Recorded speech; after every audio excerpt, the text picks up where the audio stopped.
Ecaleni-ke bafowethu likaSenzo Meyiwa njengoba sazi ukuthi-ke liyaqulwa nje liyaphela liqale phansi, uyabo indaba yalo ugcine ungayazi kodwa-ke kusheshe kwaphela-ke kulokhu-ke ukuqulwa kwalo ngenxa yokuthi-ke omunye-ke wabamangalelwa-ke laphayana-ke uSibiya osolwa ngokuthi-ke abulale-ke uSenzo Meyiwa-ke ubekhala-ke njengokuthi-ke uxine isisu-ke. Lana-ke kunobanye-ke ozakwabo kuwuBongani Sandiso, Ntanzi-ke, uMthobisi Prince Mncube, Mthokozisi Maphisa-ke noFisokuhle Nkani Ntuli baphambi kwenkantolo-ke enkulu yasePitoli ngokufa-ke kwakhe-ke uMeyiwa-ke. Icala-ke liguqile-ke isikhulu-ke enkampanini-ke yamaselula-ke iVodacom, uNkosazane Pinky-ke laphayana-ke uthini-ke sisaqhubeka nokwethula-ke ubufakazi baso njengoba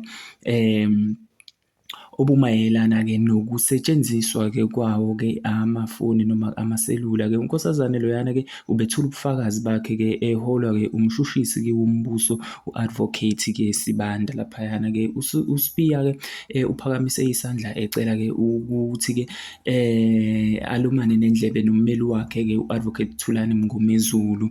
Uthe mayelumana-ke nommeli wakhe u-Advocate Thulani Mngomezulu wathi-ke manje-ke yinto abazoyithini lena ngoba uSibiya-ke watshela-ke inkantolo ukuthi-ke ummangalelwa-ke wokuqala-ke uthi akazizwa kahle ngenxa-ke yesisu, so ngamanye amazwi-ke ubekhishwa yisona-ke isisu. Uthi-ke kuye kwabuzeka-ke laphaya kubuza yona inkantolo ukuthi-ke manje bona benze njani-ke njengoba libuzile-ke ijaji. Ummangalelwa-ke wokuqala-ke uzwakalise ukuthi ucela-ke icala liguqe lihlihiselwe-ke usuku lwakhona-ke kusasa kuphela-ke okuyini kuphendula yena uMngomezulu. So bafowethu-ke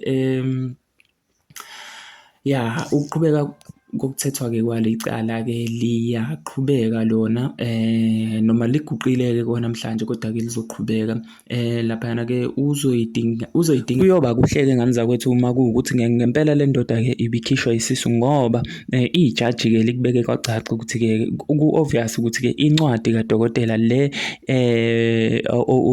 ezobe-ke ehlolwe ngayo-ke iyadingeka ukuba-ke phela-ke ubufakazi bokuthi ngempela-ke ubenjani uphethwe yisona-ke isisu-ke ngoba I'm sure nemithi konke nje azobe ekudinga-ke uzokwazi ukuthi-ke akuthole-ke kuyena-ke udokotela lowo ozobe-ke secacisa nokuthi-ke uphethwe yini. So thank you for tuning in bafowethu. Please don't forget to subscribe, like and also do comment on the section down below if you have anything to say.